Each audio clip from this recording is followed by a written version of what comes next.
పెళ్లికి సంబంధించిన చాలా రకాల వీడియోలు సోషల్ మీడియాలో పెద్ద ఎత్తున అప్లోడ్ అవుతుంటాయనే విషయం అందరికీ తెలిసిందే.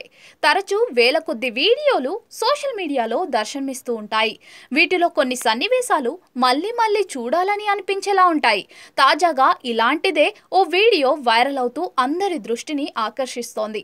ఈ వీడియోలో వేదికపైనే వరుడికి బావమరిదికి మధ్య గొడవ జరిగింది. జయమాల వేడుక ముగిసిన వెంటనే ఇద్దరి మధ్య గొడవ మొదలైంది. కొద్దిసేపటికే అతిథులు కూడా అవాక్కయ్యేంత దారుణంగా మారింది. ఇద్దరి మధ్య గొడవను ఆపేందుకు బంధువులు వేదికపైకి వచ్చి ఆపినా కూడా గొడవ సద్దుమణగలేదు. అసలేం జరిగింది? ఆ వీడియోలో ఏముందో ఇప్పుడు తెలుసుకుందాం. వైరల్ అవుతున్న ఈ వీడియోలో జయమాల వేడుక ముగిసిన తర్వాత వధూవరులు వేదికపై కూర్చున్నారు. అనంతరం అందరూ ఇద్దరితో కలిసి ఫోటోలు దిగుతున్నారు. ఇంతలో పెళ్లి కూతురు బావ వచ్చి వరుడి కుర్చీ వెనకాల నిలబడ్డాడు. కొద్దిసేపటికే అతను వరుడిని ఆట పట్టించడం ప్రారంభించాడు. వరుడి తలపాగా తీస్తూ పెడుతూ ఆట పట్టిస్తూ ఉంటాడు. వరుడికి కోపం వస్తున్నా చాలా వరకు ఆపుకునేందుకు ప్రయత్నించాడు. కానీ వెనుక నిలబడి ఉన్న వ్యక్తికి అది అర్థం కాలేదు. వరుడిని ఇబ్బంది పెడుతూనే ఉన్నాడు.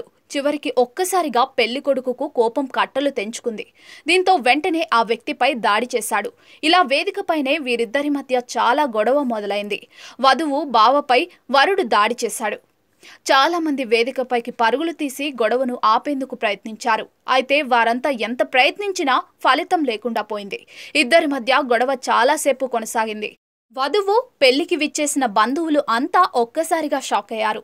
దీనికి సంబంధించిన వీడియో ప్రస్తుతం సోషల్ మీడియాలో వైరల్గా మారింది.